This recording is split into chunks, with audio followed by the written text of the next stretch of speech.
All right. Now, this is the first homework assignment. Not due for a while. Next Wednesday, February 1st. But it's on the section I'm going to start covering today. So go ahead. Okay. So you see there's one section that's reading questions, and those go a little bit ahead. So you might want to let those wait until closer to the due date. Or if you want, you can read ahead the notes. Up to you. And then this section I'm covering now, which is 2.1 in the text, and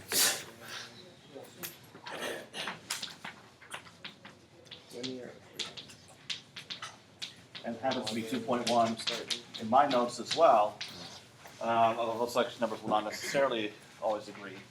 But I'm going to cover today and Wednesday. What's your name? Sorry? Okay. All right. And okay. Okay. All right. Only 3 people missing. So this section I'm covering today and Wednesday. After Wednesday, you should be able to do the problems in the second section. The homework exercises are taken from the text. Generally, odd number ones have the answers. Of course, I do expect you to show all your work. And remember what I said the first day of the semester about just copying some solution. You don't really learn anything from that. Okay. Now, as I mentioned the first day of the semester, we're going to go about this in a more exploratory way. It's one thing to simply say, okay, here's a kind of equation that we're going to solve, and voila, here's a recipe for solving it. The point is also to show you how these things are derived, because then similar ideas can be used for more complicated problems. So it's not just the how, but the why. This isn't a class where we just teach recipes. Okay. Now,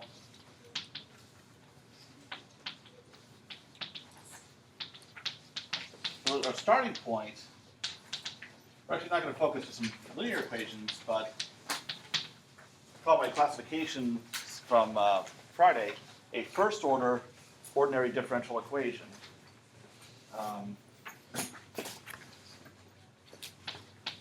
Y prime is equal to some function f of ty. Yeah. Now, how do we go about trying to solve this in general? And in this class, we focus on analytical methods, trying to come up with a function y of t that satisfies this equation. And if there's an initial condition, satisfies that too. But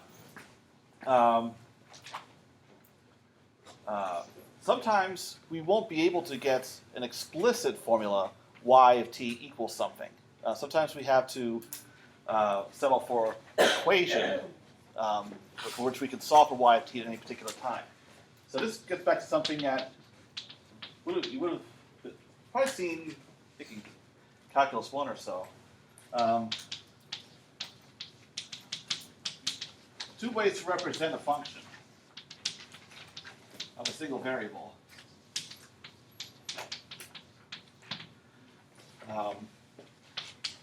So first, that you use most of the time, and it's certainly preferable, is explicit. Y equals f of x, or more often we'll see in this class, y equals some function of t, where you just have a formula that for any x or any t gives you the corresponding y value. Or if you informally, you can think of this as just plug and chug. Now, this is certainly convenient, but it doesn't. But if you have any curve in 2-dimensional space, where you have x points in the xy plane or points in the ty plane, you can't always use an explicit equation for y as a function of your independent variable to represent that curve. And that's why we also need the other form, implicit, where I have some function capital F of t and y is equal to 0. So you have some equation. So if you plug in a specific t, then you have an equation that you can try solving for the corresponding y value. So if I were to give examples, so for the explicit case, you might have something like y equals t squared, or y equals e to the t. But for an implicit case, you might have something like x squared plus y squared is equal to 4. Or actually, I'll write it this way. X squared plus y squared minus 4 is equal to 0. So this is describing a curve in the xy plane implicitly. Well, first of all, what is this curve? Circle, what do we know about it? Radius? 2. There's always someone forgets to take a square root. Now, how come it is not possible to represent a circle using an explicit formula? Y equals some function of x. What's the problem? It's not a function. Right. So, because you could try solving for y as a function of x, and what happens when you do that? That prevents it from being a function. Square root. Yeah, you have because you can say y is equal to plus or minus square root of 4 minus x squared. It's ambiguous. And for a curve to be a function of x or a function of t, it has to pass what test? What do we call that? Vertical line test. Yeah. So those basics are always going to be needed. Okay, so any curve in the x, y, or ty plane, you can always use an implicit form. Because if it's already in explicit form, you can always convert it into this very easily. So this is a subset of this case. So the reason why I'm going on about this is I'm going to use this form to try to come up with some way to solve this kind of equation, at least in some cases. And eventually we're going to narrow down to the linear case.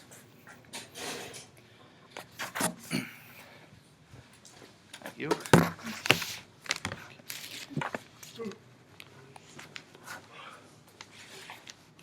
Okay. So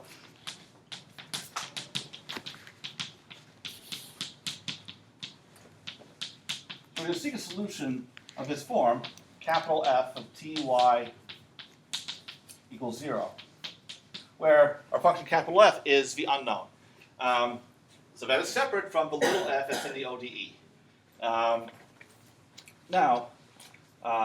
So once we find a formula for capital F, then we're done. So what I'm going to do is I'm going to take this equation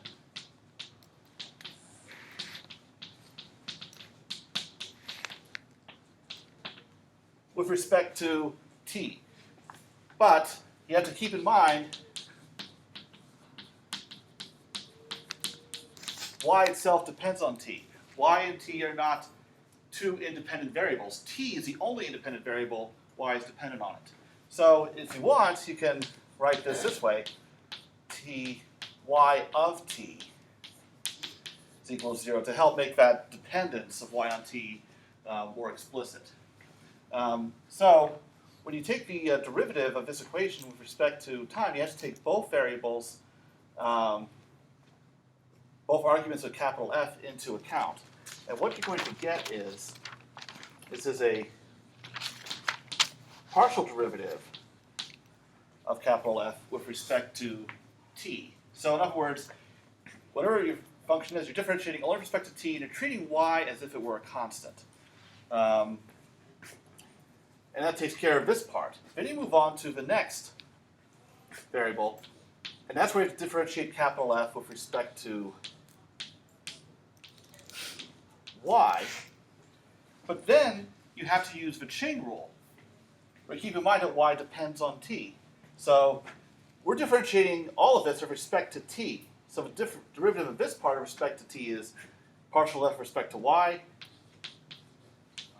dy dt is equal to 0. Okay, so our mysterious function capital F has to satisfy that. Recall the chain rule from Cal 1 that comes up again in Cal 4. You think of this as a cancellation of dy's, if you will, although some of my colleagues might shoot me for saying that, but it works. Some will seriously argue that you can't cancel those any more than you can arrive at this by canceling the 6's. But this is a little more sound footing than that. Okay. I can't leave it up here. Okay. Now, the thing is, we know what dy dt is, so we can go ahead and fill that in. And so capital F with respect to t plus respect to y, and then we have little f of ty from your differential equation must be equal to 0, and or you can rearrange this, say that little f must be equal to minus partial with respect to t over partial with respect to y. Therefore, we must require that this derivative of capital F with respect to y be non-zero in order to ensure that this equation is actually solvable for y as a function of t. Okay. Now, trying to find a function capital F that satisfies all this can be quite a pain. But what we can do, though, is since this equation is set equal to 0, I can multiply it by anything and still have the equation be satisfied. So what I'm going to do now is, okay.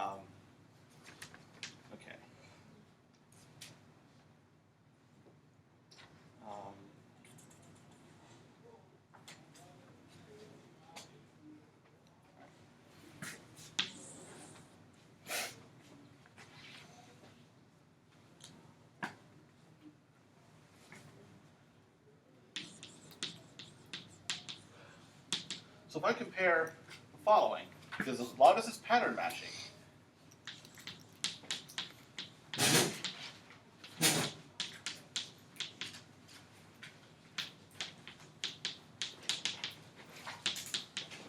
To this equation, where what I'm going to do is, I have,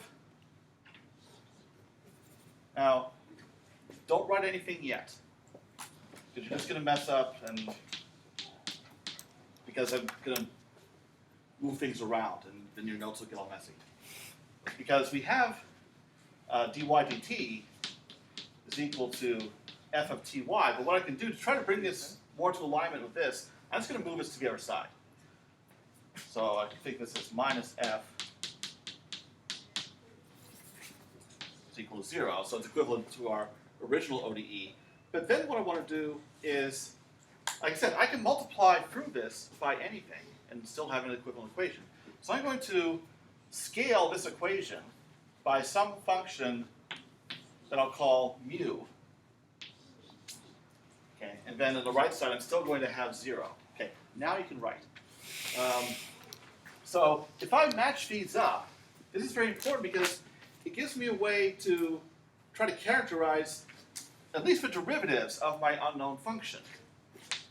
So I can say that partial of big F with respect to t is equal to minus mu, or mu f rather, mu times f, and partial of big F with respect to y is just equal to mu.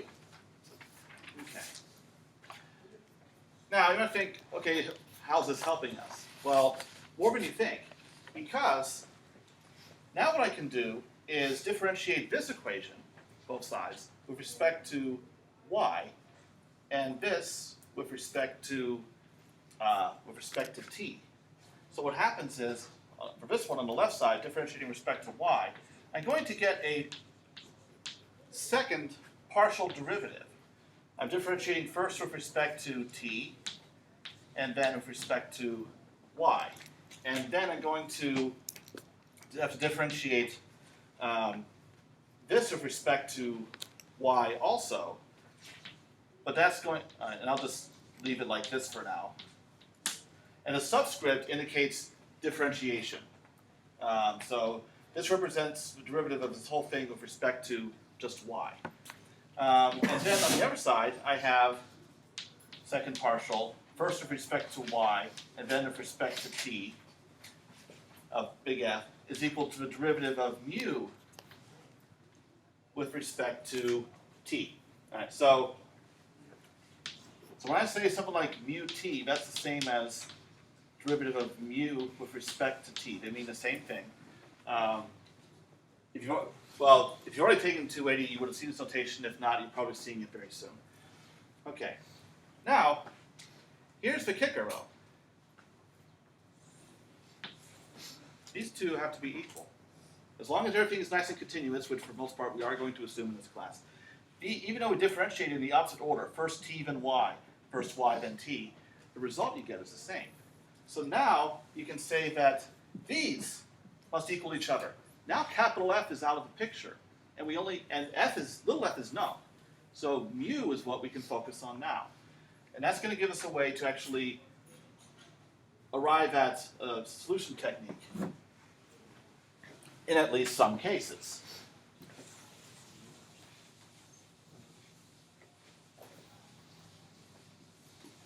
And this idea of taking second partial derivatives and requiring them to match will be useful later in Chapter 2 when we get to what are called exact equations.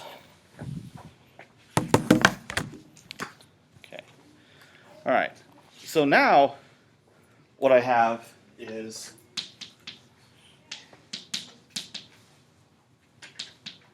partial with respect to y of minus mu f is equal to partial of mu with respect to t. Now for mu times f, we have to use a product rule. So I have minus mu with respect to y. I'll just use the subscript notation because I'm feeling lazy. Then minus mu times the partial of f with respect to y. F is known to depend on both t and y. For the time being, we're going to assume that mu also depends on both y and t. So now your function mu that's unknown at this point has to satisfy this. Okay. Now, all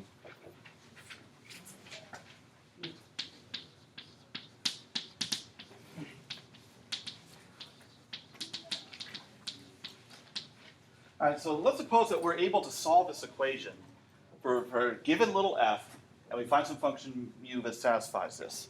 Then, sorry, question? I'm trying to figure out what the see. Sorry, what? I got it. Okay. Just trying to figure out what this is. Okay. Because really it's big F. That's our objective, because that's what let's characterize your solution. Well, for that, you can use the fact that from over there,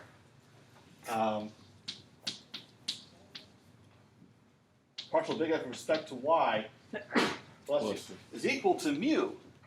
So if you know what mu is, you can solve this by integrating both sides with respect to y. So you integrate mu with respect to y. Now, when you evaluate this integral, you're supposed to add a plus c onto it, except for one thing. These are functions of two variables. We integrate with respect to y. So what you get is some function, I'll call it big M. So this is just what you get from evaluating the integral of this. And what you add on is not a plus c, but it's, I'll call it c of t. It's a function of t. The point is, you're adding something that is independent of a variable you just integrated with respect to. It cannot depend on y, but dependence on t is still allowed. So now I have, and this is still unknown at this point. So now what you can do is use the other equation that I have over there characterized as big F.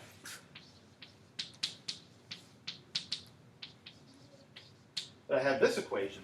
So now I can differentiate both sides of this with respect to t.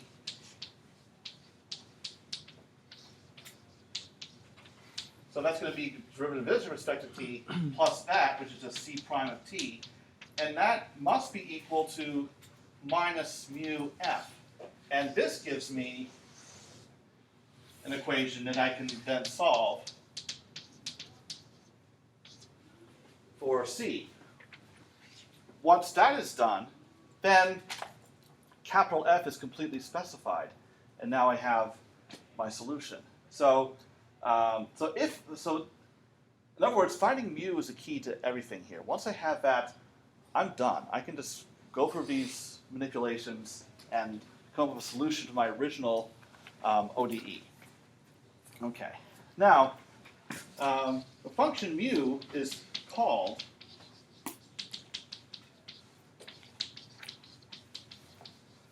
integrating factor. The reason why I call it integrating factor is it's a factor that we multiply our original ODE by that puts us in a situation where we can arrive at a solution by integration. First with respect to y here. This will also involve an integration with respect to t, because we would move this to the other side. We'd say c prime is equal to something. We evaluate that integral. So it's a factor that lets your equation be solved by integration, which is the easiest way to solve these things. It's just how do we get the equation in that form so it can be solved that way. Okay, now here's a problem though. In general, for just any old first order ODE, y prime is equal to f of ty.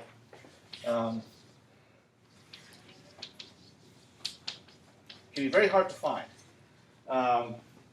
So what I'm going to do now, and this is what mathematicians always do, we hit a wall like this, and then we think, okay, we don't know how to solve this problem in general. Is there some simplifying assumption we can make so that at least in some cases we can go ahead and solve this? And that's a start, because then at least you can build on that to try to solve more complicated equations.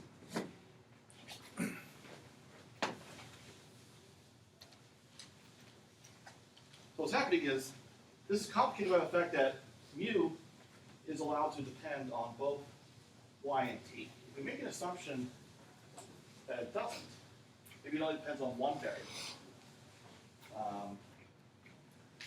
then this equation now becomes possible.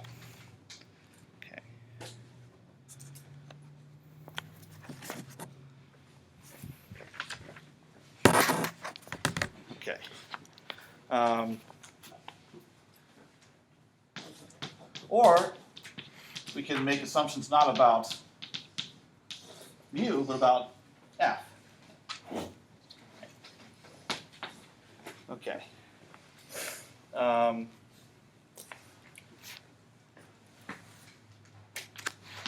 Suppose that your ODE has a time derivative that could be written in this form.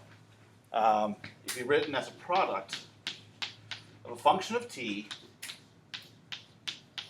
and a function of y. So as an example,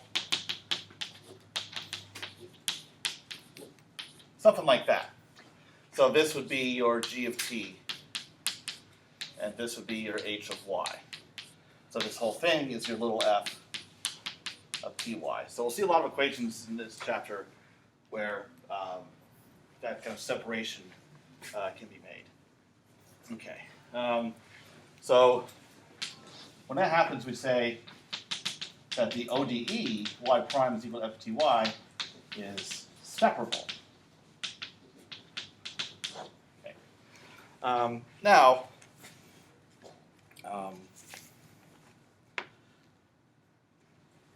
so how does this help us?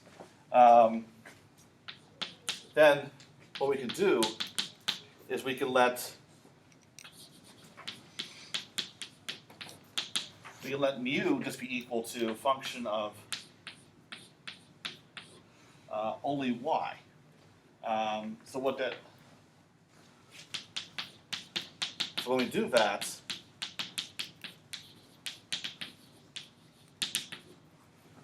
so f, which is equal to g times h in this case, we get, all right, so mu y prime is equal to mu f, which becomes 1 over h dy dt is equal to, and what's f going to be? What's our right side in this case?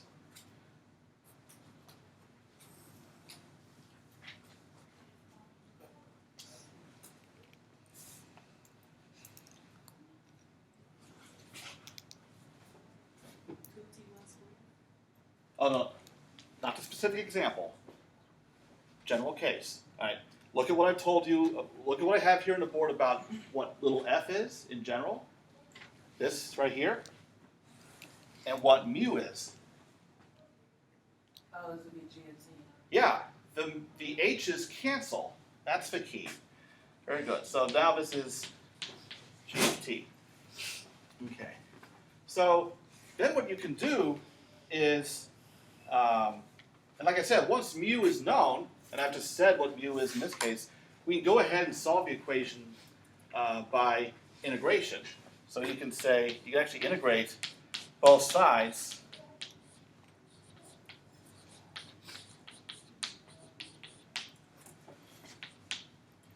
with respect to t.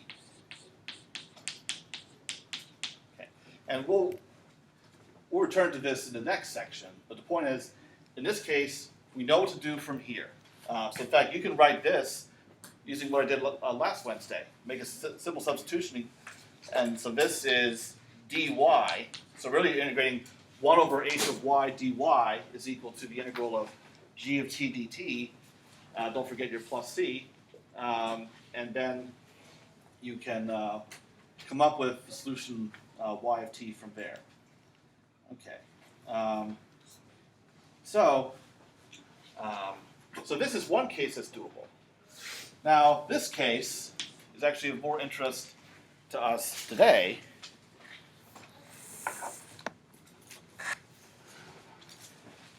Okay.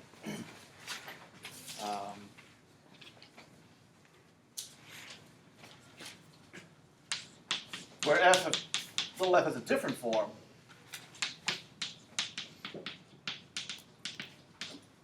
Is a linear function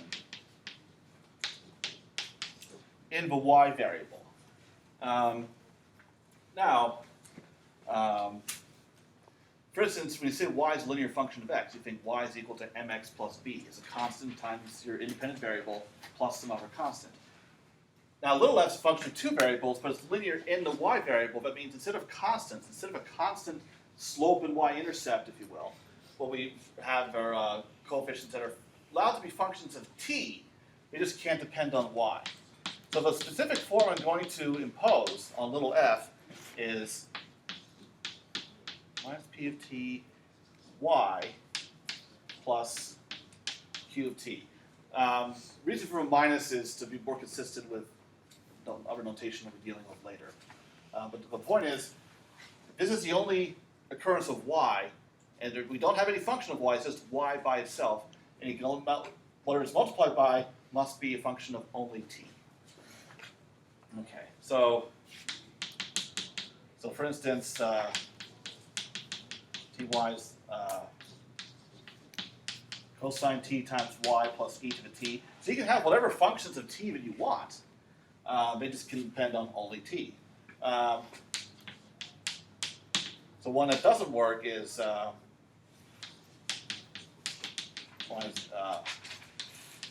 t squared y squared plus 1. So this doesn't work because we have a function of y squared. Okay. All right.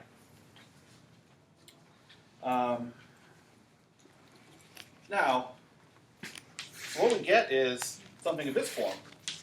dy dt plus p of ty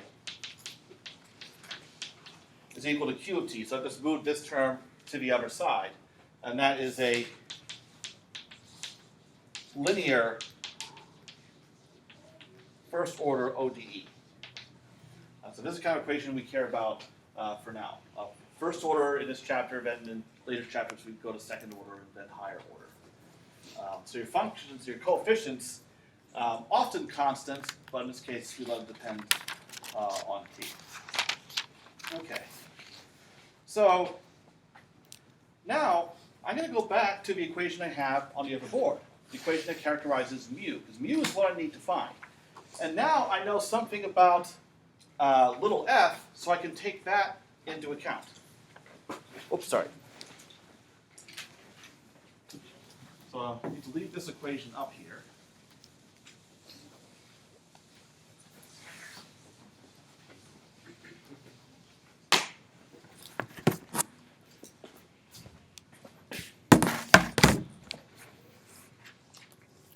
Okay.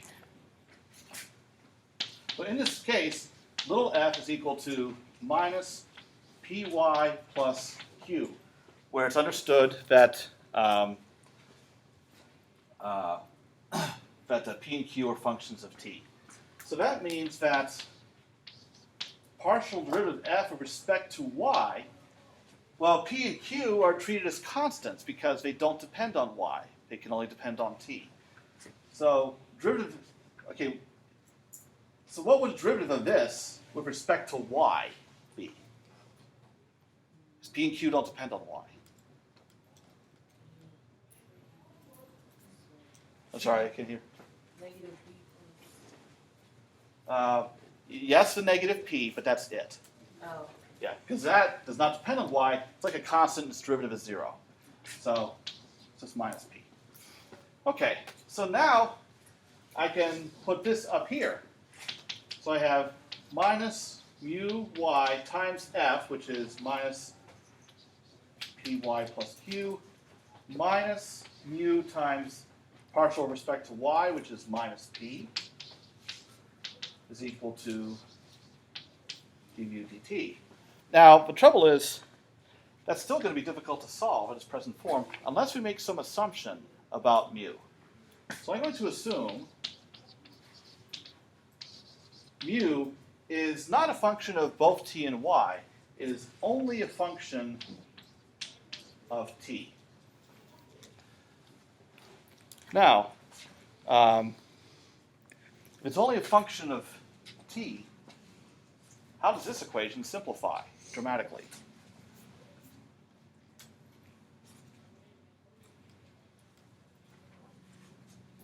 In other words, this depends only on t, it doesn't depend on y. Therefore, what does it say about its derivatives? Plus.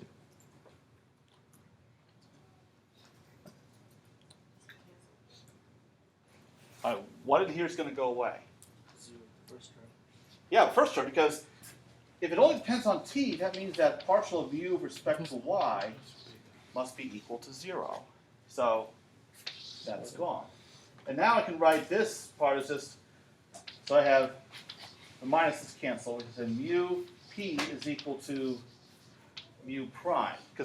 Now I can write mu prime because mu is a function that depends on only one variable. So more precisely, I can say mu of t, p of t is equal to mu prime of t. Now I can go ahead and solve this. This is actually, you can think of this as a separable equation.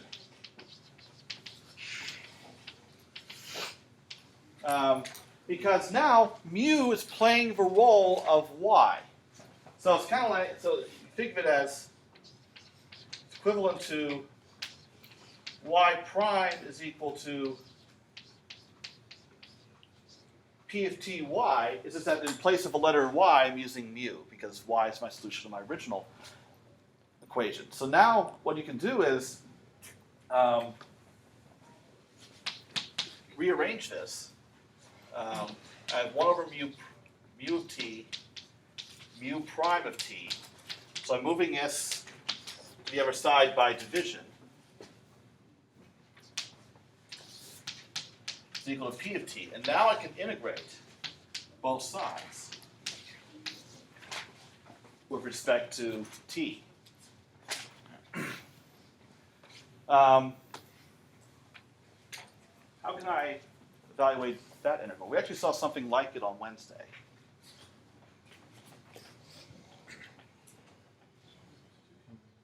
Yeah, what's my substitution? U is equal to, yeah. Okay, so therefore du is mu prime of t dt. So now we have 1 over u du is equal to the integral of t. So then we integrate this and we get, yeah, natural log u is equal to, and we're going to stipulate that u is going to be positive. It's equal to the integral of p, whatever that is. And now, so u is what? So we solve for u. Again, we did something like this on Wednesday. U what? Okay. How do we cancel out the natural log? Exponential.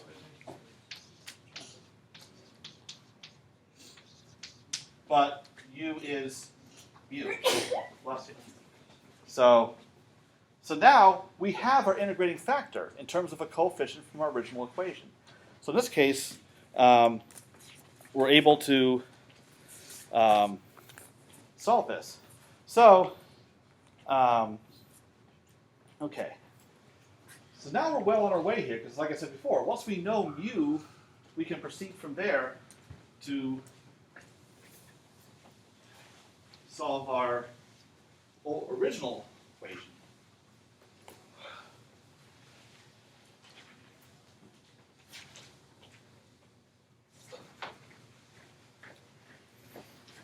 So, back to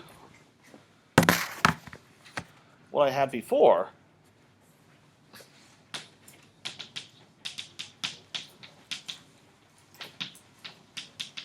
The form of our solution that we're after is capital F of ty0,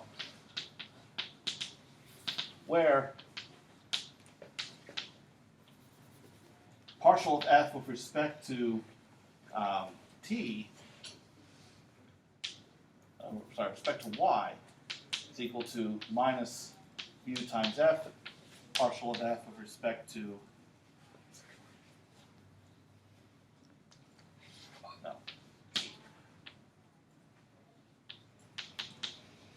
Okay. So those are the equations that have to be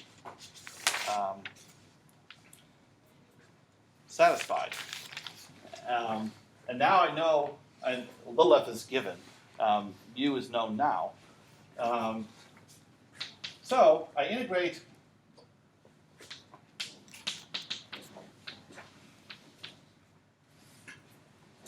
this with respect to y, and like I said before, we get some function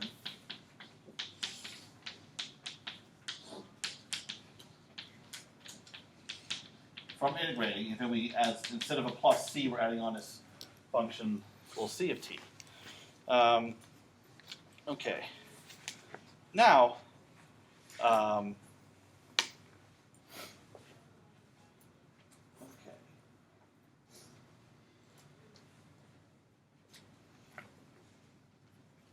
But the thing is, mu depends only on t. So when you have something that doesn't depend on your variable of integration, what are you allowed to do with the integral? It's like when you have a constant. What can you do with a constant? Pull it out. You can pull it out. So I can say this is mu of t, and then you just have the integral of 1. So that's going to be y. So now, and I'll write this as, okay, I'll just leave it in this form. So now, our solution is almost finished. We just need c. Now, we use the fact that partial of big F with respect to t which is minus mu times f, which is the same as minus mu times, now f is equal to minus py plus q, and that has to be equal to the derivative of this with respect to time.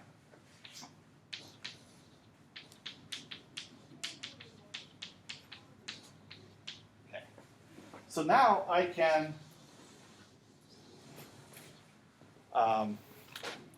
set these equal to each other and try to cancel as much as I can. Ultimately, C is what I need to solve for. Okay, so on the left side, I'm going to have, after simplifying, P mu y plus minus mu q. Okay, that's the left side. On the right side, I need to use the product rule here. So I'm going to have mu prime y plus mu y prime plus c prime. Okay. Now, here I have to use the equation that mu satisfied. How do we get mu in the first place? That's from over here. Mu p is equal to mu prime.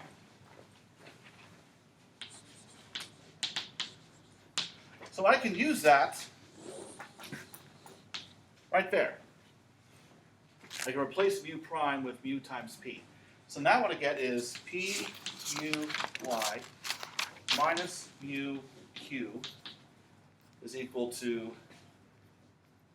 mu p y plus mu. Now y prime is equal to f. Okay. But f is equal to minus py plus q. Okay.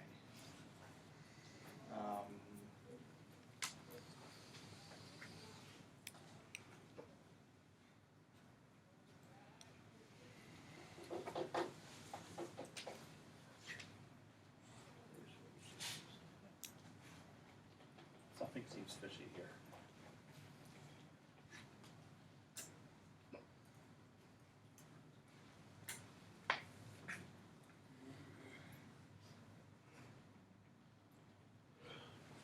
Where'd you get the PY from?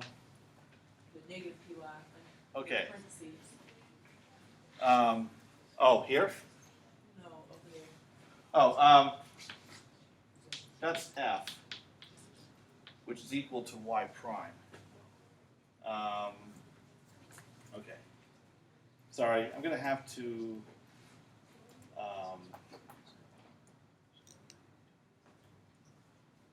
Okay. I'm interested if started deviating from what's in my notes, and you know what happens to my IQ when I'm up here. Because certain things are supposed to, and I know what the, because the other term that's left is C prime, which is what we're after. And yes, certain things, we can see here that certain things are going to cancel out, but okay. All right, so what I'm going to do instead is, I have to back up. Okay, I didn't need to back up that far, but, okay. This part is fine. Now I do need to use the fact that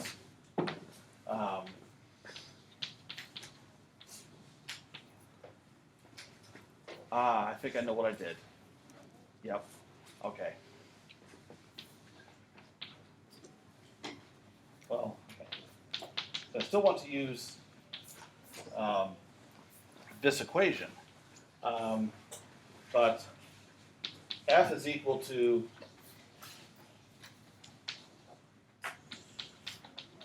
y plus c of t. that means that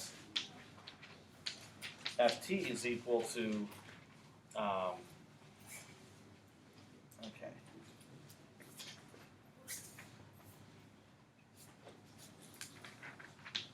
Partial respect to t,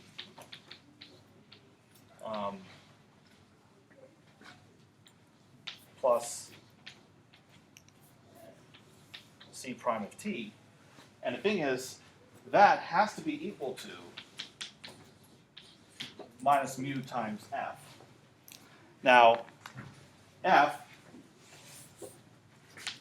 is equal to minus py plus q. It's filling in the form of f right here. So I need an equation for c prime of t. So if I just rearrange this to isolate c prime of t, I get mu py, just by distributing it through here, minus mu q, minus partial of this with respect to t. Okay. And okay.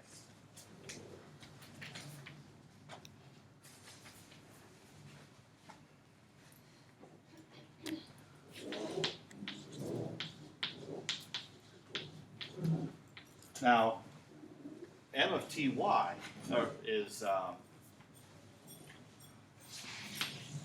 that's just mu y with respect to so this is capital M right here. If I differentiate that with respect to y, okay, now I see what the problem is, or what it was. Mu prime is equal to p mu.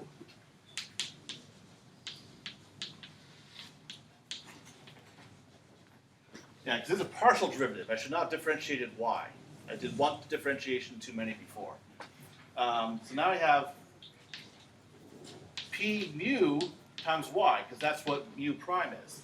These terms cancel out. So now what I have is c prime of t is equal to minus mu of t q of t, and I am out of time. But the point is, I can solve this by integration. And now I can say that this completely specifies capital F of t. And I will continue with this on Wednesday to get an explicit solution formula that we can then use to work out problems. Okay.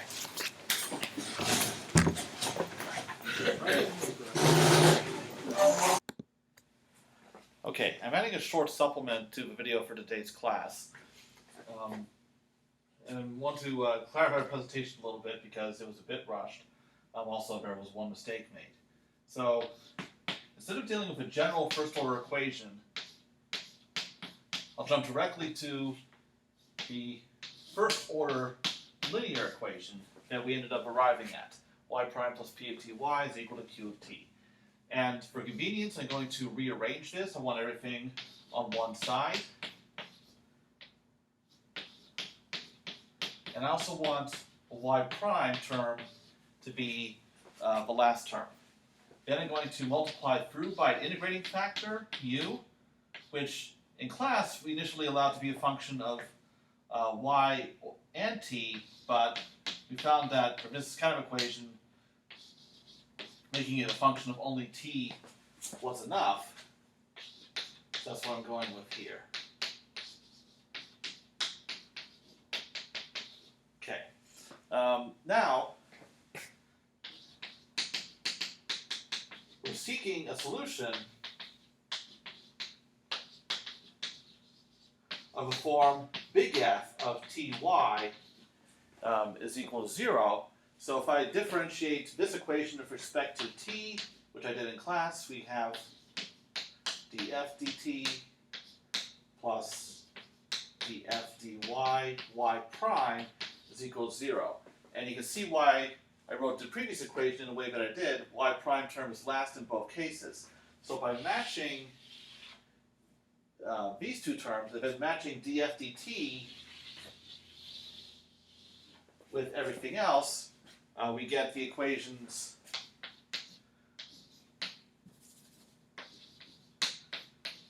df dt is equal to mu p y minus mu q.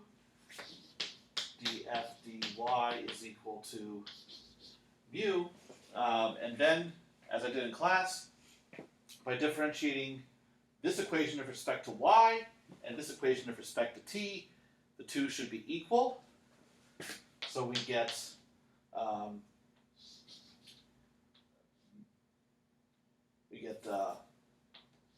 mu p, because we're differentiating this with respect to y, and the only y dependence is this y right here. The derivative of this with respect to y will be 0. And that must equal the derivative of this with respect to t, which is mu prime. So this is the equation that mu must satisfy. That was solved in class. I'll just repeat the solution there. Mu of t is e to the exponential. Sorry, not e to the exponential. That's a bit redundant. Mu of t is equal to e to the integral of p of t dt. Okay. Now,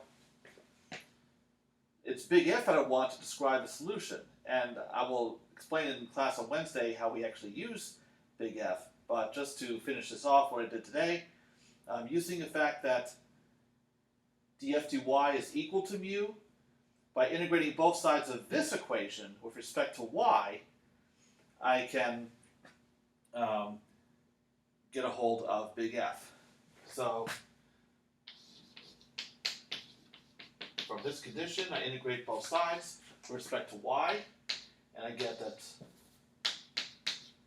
big F of ty is the integral of mu of t with respect to y, but mu of t is a constant function of y, so we're just going to get mu of t times y plus some unknown function of t.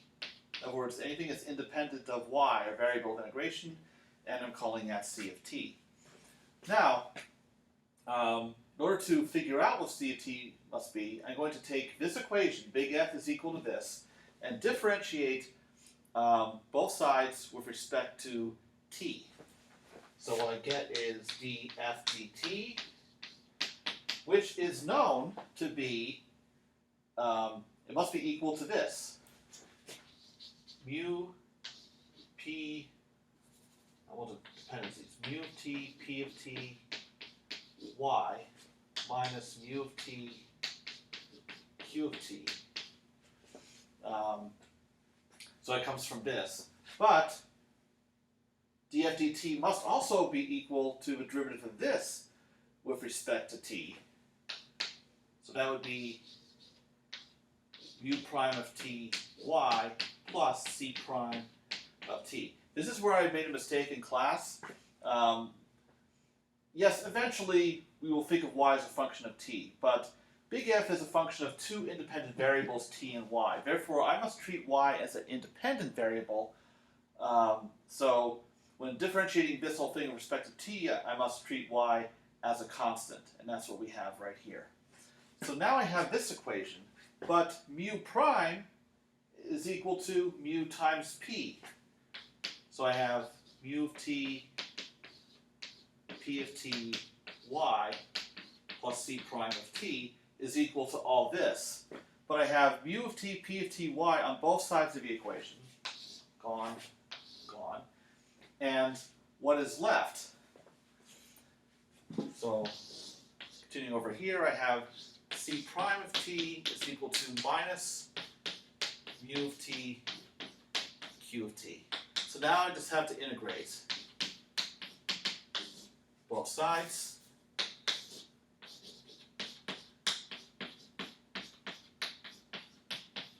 And this is actually where I had run out of time, but since I have all the time in the world right now, I can write down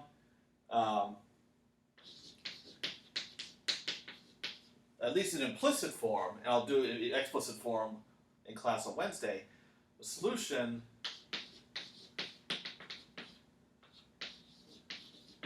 is described by big F of Ty, which is equal to mu of Ty minus, so if everything after mu of Ty, that's my plus C of T, but C of T is equal to this, mu of T, Q of T, dt is equal to 0. So this describes my solution implicitly, and then I'll pick up with the explicit form on Wednesday.